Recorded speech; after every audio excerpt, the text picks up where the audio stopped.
ሰላም የእንዴ ቻናል ተከታታዮች፣ አፕል፣ አዲዳስ፣ BMW፣ ኮካ ኮላ እነዚህን ታዋቂ ምልክቶች በየቀኑ እናያቸዋለን። ነገር ግን እነዚህ ድርጅቶች አርማቸውን ሲያሰሩ ዝም ብለው ለውበት ብቻ እንዳልሆነ ያውቃሉ? እያንዳንዱ መስመር፣ ቀለም፣ ቅርጽ ከጀርባው የደበቀው ትልቅ ምስጢር አለው። ዛሬ በጭራሽ አስተውላቸው የማናውቃቸውን 16 የታዋቂ ብራንዶች ስውር ትርጉም እንዴት ብለን እንመረምራለን። እስከ መጨረሻው አብራችሁን ቆዩ።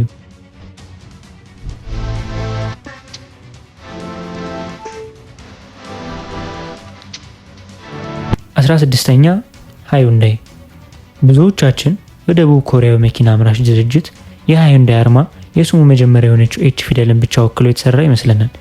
ነገር ግን ነገሩ ከዚህ የጠለቀ ነው።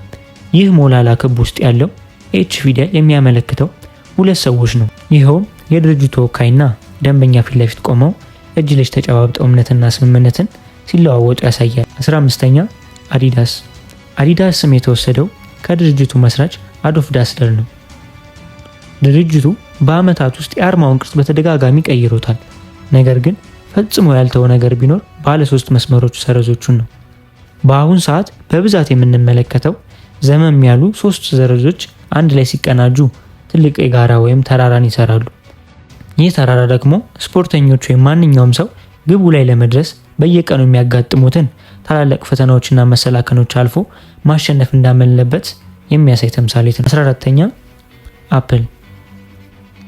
የዓለማችን ግዙፍ የቴክኖሎጂ ኩባንያ አርማ ለምን የተነከሰች አፕል ሆነች? አርማውን የሰራው ዲዛይነር ሮብ ጃኖፍ እንደሚለው ሀሳቡን ለማግኘት ለአንድ ሳምንት ያህል አፕልን በሳህን እያቀረበ ይስለው ነበር።